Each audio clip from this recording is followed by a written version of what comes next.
Brilliant. Right, okay. Good morning, good afternoon, good evening, and welcome to another YouTube video from RBNY UK. Today we are going to preview Saturday's game against Toronto FC, kicking off at 6 p.m. British Summer Time, and that makes it 1 p.m. I think I'm 4 behind now. I think I'm 4 behind now. So 2 p.m. 2 p.m. Yeah, time zones. Sorry, who wants them? Time zones, I know. I'm Scott Humphreys, and as usual, I am joined by Luke Hume. Good evening, Luke. Even. Just want to make us very secure on the knowledge that it is the evening. It's 7:45. Okay, making that really clear. He's definitely no more, evening tonight. No, I'm not going to argue about tonight. I'm not going to argue about evening. It's evening. Right, so looking forward, obviously, New Red Bulls face Toronto FC at Red Bull Arena on Saturday. Red Bulls come off the back of 2 defeats and 1 victory. At Red Bull Arena, we're currently 1-0 for 1. A victory last week against Chicago Fire and a defeat on the opening day to Sporting Kansas City. Generally, how are we feeling? Sort of pre-game thoughts, Luke? I'm quite confident. It's also nice to have a game at a reasonable time. Two in a week, we had got a decent time for us. So that's always quite nice to know you got a game where it's at quite a good time for us. So that's always nice. I feel quite confident. I think there's no doubt about it. They've got some very talented players. That's not you can't even deny that. But I've not won a game in MLS in this MLS season yet, so they will definitely be up for it, trying to get the first victory of the season. But I think being at Arena, I think we got nothing in that to get a win, personally. No, I mean me as well. I'm fairly confident going into the game that we'll get a result. I'm not quite sure we're going to win, but I think we'll definitely get results out of the game. I don't think we'll come away with nothing. But I mean, looking at the Red Bull squad, first of all, we've got a few sort of outs in terms of the squad at the minute. Patrick Klimala still hasn't got the visa. Still, as far as I'm aware, is not in the States and won't be featuring any sort of time soon. Flo Below is now out for up to about a month with a knee injury, which is very unfortunate for the man. Obviously, it seems to be a recurring issue with him and his injuries. We wish him very, very well. Jason Pendon, who's not played a minute this season, is still out with a shoulder injury. And then Yuba Diarra, who did play the first 45 minutes of game week 1, is out with a bit of a hamstring knock. I think we've still got plenty in our arsenal to cause TFC a few problems. Any of those sort of outs you're most concerned about, Luke? I guess the most obvious one is probably the new striker's not here yet, because you want to see a new striker. And this was a very big transfer fee for the club played for him, so you always want to see him. And we're not blessed with the best strikers at the moment. I guess we've got Fabio, but neither White nor Barlow have actually scored a goal yet. And even though Barlow looked quite good last game, we did not like scoring. We've got Ryan on the bench, but we're not quite sure what happened with him. But Flo Below is a bummer because he did have no luck with injuries. It seems to be a quick error injury. He just can't get to kick it, which is disappointing for him especially. Absolutely. But I think we're lucky that Toronto got quite a few injuries as well. What we're going to give us now, aren't you? No. I mean, looking at the Toronto injuries, they've really suffered this season so far with their injuries. That's been one of their sort of biggest problems so far, I think, at the start of the season. I think their squad generally is very, very strong. But I think with the injuries that they've received, I think, you can understand their sort of position so far, as well as the fact that they've been in CCL from quite early on in the season. I mean, their injuries are Akara is out, Mavinga at the back is out, Dunn, Gallardo also at the back. And then I think the big one that we all sort of are quite relieved to hear is that Alejandro Pozuelo is out. No, Pozuelo for me was one of my first picks on my fantasy team when I started that without realising that he was injured. He for me is one of the best tens in this division, and to not have him to worry about, I think, is a real blessing for New York Red Bulls. That being said, there's still a great deal of talent at the squad, and it won't be an easy game. So Toronto FC so far this season, they've had a bit of a mixed bag. Most of the bag being quite bad, with a couple of small highlights in between. In the CCL, they managed to beat Club Lyon, which for me I was particularly surprised about. I'm always sort of pleasantly surprised when a MLS team beats a Mexican side in the Champions League. But I think especially when I saw that lineup, how young the Toronto FC lineup was, especially in that first game, the 1-1. I was very shocked to see how young it was, and the fact that they managed to go and grind out a result, I think is credit to those young players. Obviously, after such a successful win across the two legs against Lyon, they played their opening fixture at Montreal. Now, Montreal, I think, has been tipped quite clearly by most people to be bottom of the East this year. However, I mean, generally they've started well, but they started particularly well with a 4-2 victory over their Canadian rivals, Toronto FC. I watched that game and I was very shocked, to be honest. I think we can still put it down to the injury problems, but I can't say I expected that to happen. What about yourself? Well, definitely not. I think at the moment, thing for Canadian clubs is obviously they've got no fans like most of MLS clubs have, not in their home state. So I think Toronto are in Orlando, if I'm correct, and Yes, Montreal are in Miami. Montreal are Miami, yeah. Yeah, so we're not in that. They're basically cooped up in a hotel. I think it is. I read an article before we came on here, but Chris Armitz has not seen his family in about 4 or 5 months because he's. Poor bloke. You know, it's horrible when you think about it and what Vitz is doing, but they've not got any. He's not in the home ground. And like you said, they've got injuries. The CCL takes it out of you. So I don't think. I think Toronto are good enough to get in the playoffs. Like they will get in the playoffs. I should rephrase that. But hopefully their bad form can last one more game. No, absolutely. No, I agree. I think this is a sort of a hiccup rather than a season-long issue. After the Montreal game, they played another Canadian side in Vancouver Whitecaps, getting a 2-2 draw, so putting points on the board for the first time this season. I don't think that's necessarily a bad result. I think any sort of rivalry game is always going to be difficult beyond looking at squads. But I think if you compare the two rosters against each other, I think the Toronto roster has to be seen as a stronger option than the Vancouver one. And then they played the doubleheader against Cruz Azul. Now, for me, Cruz Azul are again an exceptional side in Mexico, and it was absolutely no sort of shock that they managed to go and knock Toronto out of the CCL over the two legs with a 1-0 win at first and then a 3-1 win afterward. Yeah, I think with the amount of travel they've had to do, with the lack of fans, with the I was just literally about to say that. I was just literally about to say the amount of travel I had on CCL, and I played 3 Canadian. I didn't realise I played 2 Canadian teams already. And we're home or away against Montreal, or away, weren't they?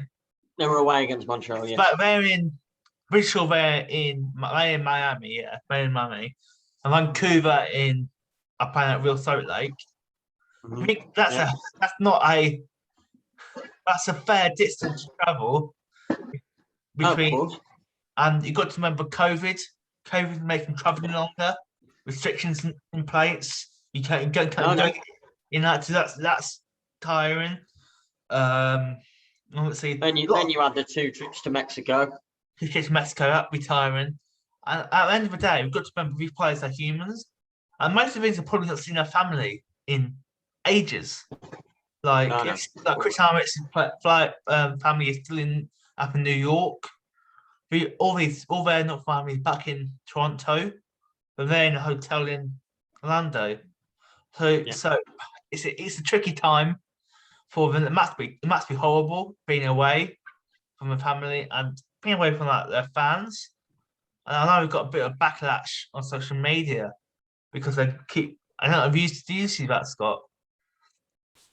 Yes, it is. Yeah, yeah, They yeah. got a bit of backlash on social media. We're going about how they're in Orlando. Obviously, Canada is still locked down.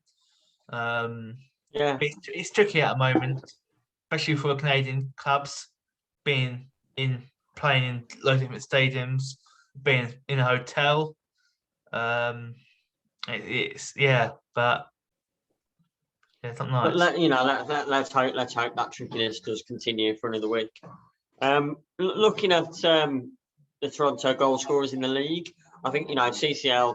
Looking at that, that's a very different game. I think I want to focus on the guys who've scored for them in the league. Singh, Osorio, Larea, and Delgado. They've not had a consistent goal scorer. Their 4 goals have come from 4 different players, which obviously shows threat around the pitch. But I also think doesn't sort of necessarily say that they're getting the ball forward to the front man as consistently as they'd like to. Yeah. Key players, I think when we look at Toronto, I've noted 4 down. Obviously, Michael Bradley, yes, the big villain of World Cup over recent years, and not held in such high regard as he was before. Michael Bradley's still a good soccer player. Michael Bradley can still control a game, maybe not for 33 games in MLS and a run of Champions League games anymore, but he's going to be a good player. He passes the ball very well. He breaks down the game well. Obviously a former Metro player, which is again a nice little thing to hint at. Another former Metro player, Josie Altidore, is fit. He's yet to get on the score sheet this season. But, sorry, I don't know what happened then. My dogs are playing.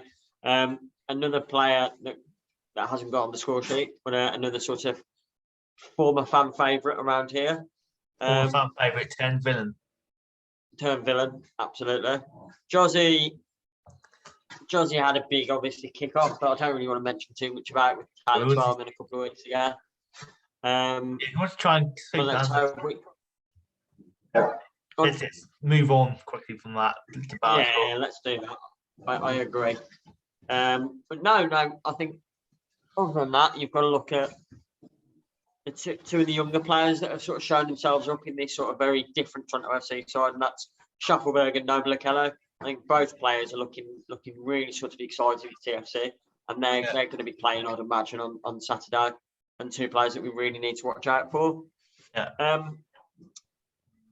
I think on top of looking at the game, looking at what we've done so far this season, there are a couple of big talking points around Toronto. They've just made a huge DP signing in Soteldo from Santos, £6.5 million, left midfielder, very, very exciting. Again, a player that I love seeing these exciting players come to MLS. Do you see much of him? I haven't seen much of him. Is he in the country yet, or? Yeah, he had his press shoots with his jersey on and yesterday, I think. But he might play tomorrow then. He probably has his visa, so he could play tomorrow. Yeah. Could be his debut. Unless he's in isolation, he could be involved. Yeah, good point. I didn't think about isolation. He probably won't play tomorrow. But we'll see. But yeah, if he is playing, that's something we could look out for, because you don't dump £6.5 million on a player for nothing. He's obviously a very good player. No, absolutely. I mean, if we look at the lineup that Toronto played against Vancouver, I think we can sort of expect something similar. Perhaps a couple of changes due to them not having CCL anymore. But the last MLS lineup for Toronto was Bono, Larea, Gonzalez, Singh, and Oro, Bradley and Okello, Delgado, De Leon, Nelson, and Pat Mullins up top. Again, I don't expect it to be exactly the same, but I think that's similar to what we could expect from Saturday. Patrick Millen seems to go through every MLS club. I never quite worked out why.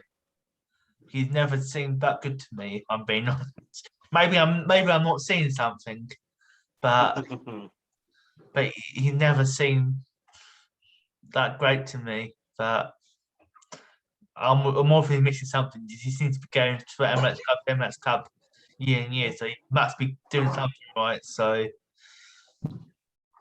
No, well, there you go.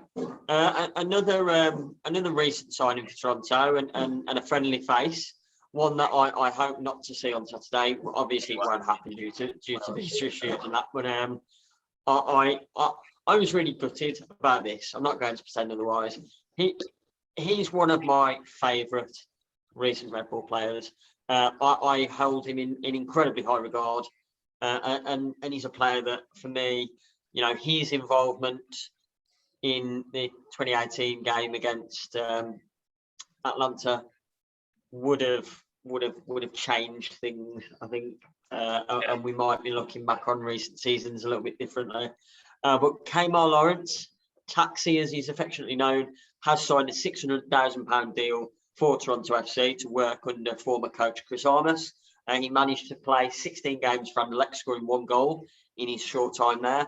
I don't think he was ever considered Vincent Kompany's sort of main man at left back, but no.